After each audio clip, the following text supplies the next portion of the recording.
Olá pessoal, tudo bem com vocês? Eu espero que sim.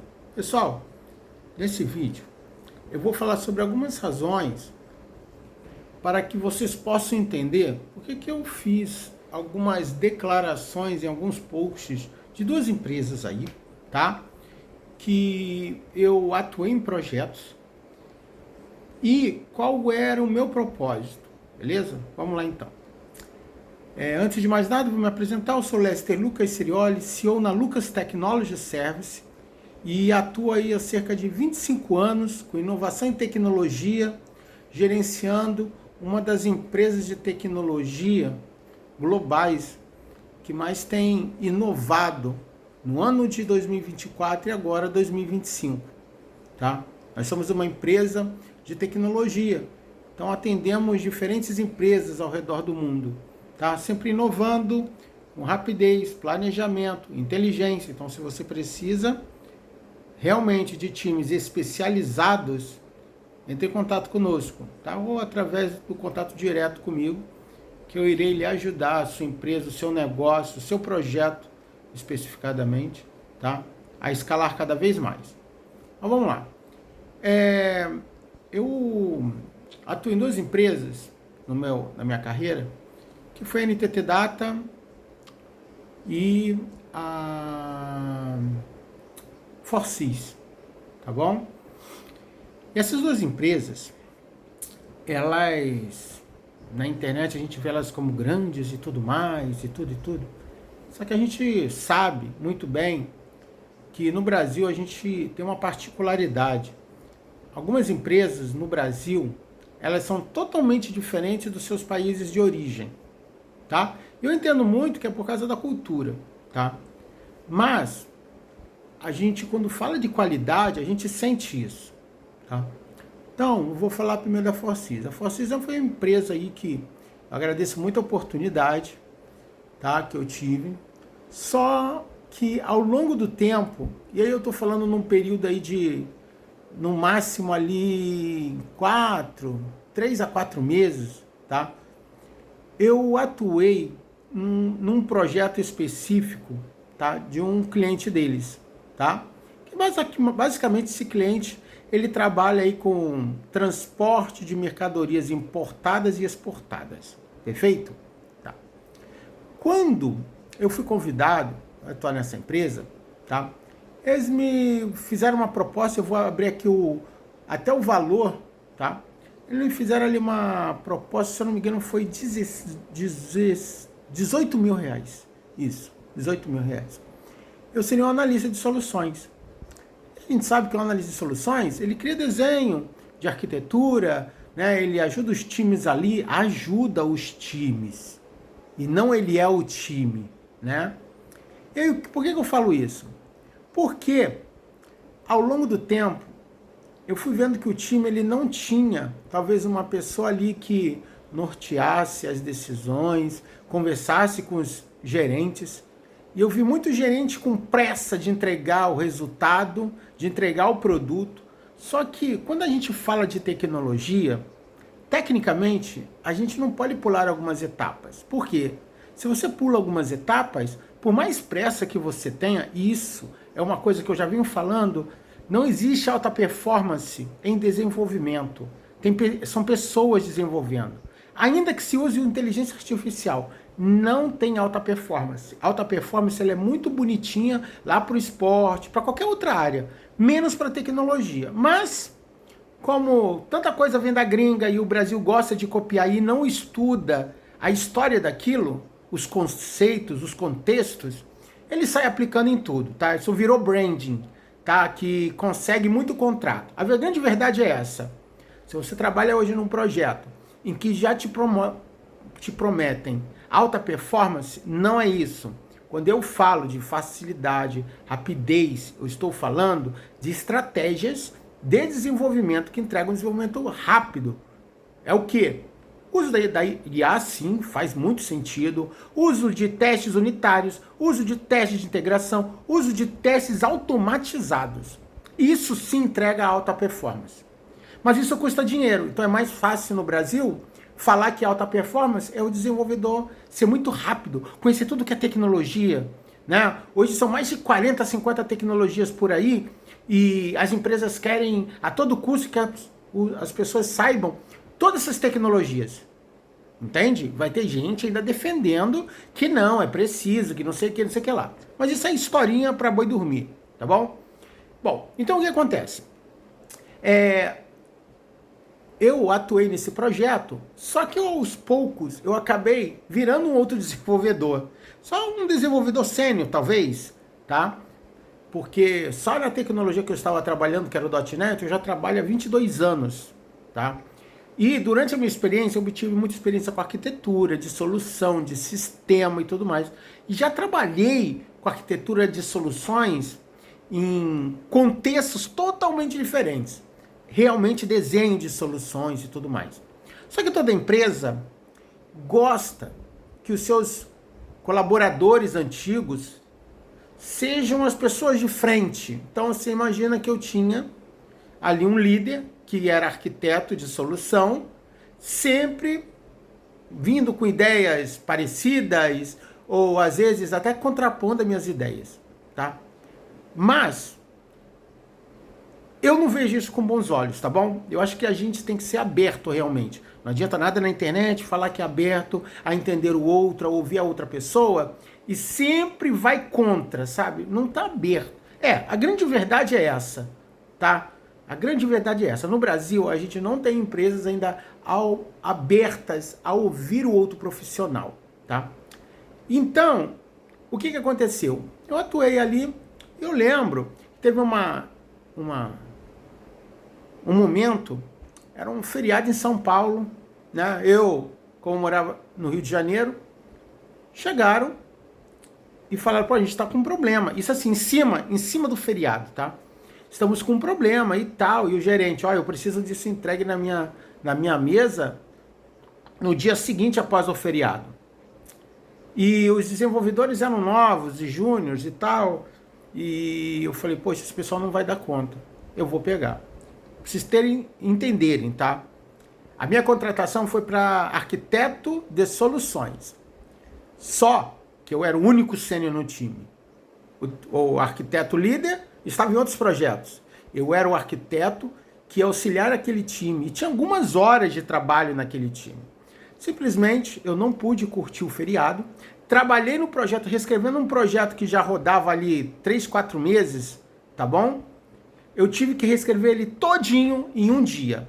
Em um dia. Além de acertar a pipeline lá no Azure DevOps, de fazer toda a integração contínua, deixar tudo rodando a mil maravilhas. O que aconteceu? O projeto foi entregue, tudo ok, né? O cliente testou lá, tudo ok. Só que o contrato, né? A empresa apresentou aí apresentou uma proposta de renovação porque tinha outras features para implementar e só seriam implementadas numa segunda versão. Só que a empresa não soube negociar valores, pessoal. Entende? Né? Não conseguiu. E aí simplesmente acabou o projeto. Tentaram me colocar em outros projetos de desenvolvimento. Então assim, o que a gente vê é que essas empresas, tá, no Brasil, que se dizem consultorias, que são grandes e não sei o quê, na verdade não são. Tá? Não, na verdade não são. E como que se percebe isso? É na forma como a empresa lidera os seus projetos, é na forma como a empresa opera internamente, com seus times e tudo mais. Então, se você precisa colocar um desenvolvedor, um arquiteto de soluções para desenvolver, você não tem seus processos bem definidos, você não está preparado. Tá? E a outra questão nesse projeto é que quando foi me apresentada uma remuneração de 18 mil, eu gostei. Só que essa remuneração era dividida por 2. Metade em benefícios, metade em salário. Então, como um arquiteto, eu ganhava 9 mil reais na carteira. Então, não caia nesse tipo de história. Eu caí, aprendi, tá bom? Tá, eu empreendo. Você deve estar se perguntando, por que o Lester foi trabalhar ali como um contratado? Porque eu precisava trazer faturamento. Quando você é empreendedor, você não apenas gerencia times. Se você tiver que pegar ali no código, você vai pegar. Agora, o que não pode você vai prestar um serviço para uma empresa, essa empresa chegar no contrato, chegar ali com você, falar uma coisa e depois falar outra. Isso é que não pode, pessoal. Entende? Então, assim, eu prezo muito, muito, muito, muito a verdade. Beleza? Mas vão me perguntar, Léo, e a história da NTT Data? Então, a NTT Data é uma outra empresa global, maior ainda, tá? Que ela, se eu não me engano, ela está na Espanha, algo do tipo assim, agora não estou lembrado. É uma empresa grande mesmo, tá? Já, se eu não me engano, o fundador é um chinês, tá? E o que acontece? Essa empresa, em 2017, eu ganhava ali por volta de uns 12 mil reais como desenvolvedor sênior .NET, tá? E atendi diferentes clientes dessa empresa.